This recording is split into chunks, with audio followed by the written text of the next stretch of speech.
Hey everyone, welcome back to our channel. So today we will continue our conversation on contracts. The last time we were together, we talked about contracts and the essential elements needed in an effort for that contract to be valid. Today we're going to talk about a few other types of contracts. The first one we'll talk about would be the void contract. So with the void contract, it's similar to a valid contract. It looks as if it's valid, but it's possibly missing one or more elements of validity. So let me give you an example. In terms of a contract being void, maybe a buyer and a seller are under contract for a piece of property, and then it is later determined that that seller is not the real or legal seller of that property.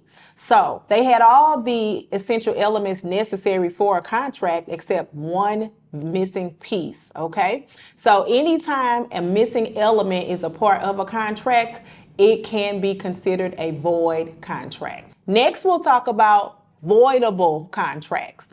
That means that it looks like a duck, walks like a duck, but isn't a duck. So there may be some misrepresentation. Someone may have gone under that contract under duress. It may be some fraud involved, and one or more parties of that contract is able to rescind it or disaffirm it.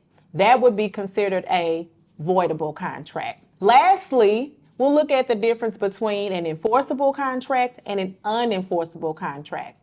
Normally with enforceable contracts, they're always in writing and they have all of the valid pieces of a contract, which means you have all of those elements we talked about in our last video. So there is offer and acceptance, there is consideration, there is consent, there is a mutual purpose, and it is for a legal purpose with people that have mental and legal capacity. When we talk about an unenforceable contract, it's just the opposite.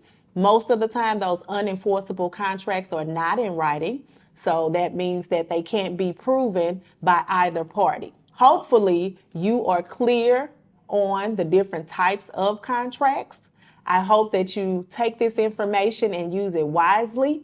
Go out there and pass that real estate exam on the first try. And before you do any of that, don't forget to subscribe. Thank you for joining us. See you next time.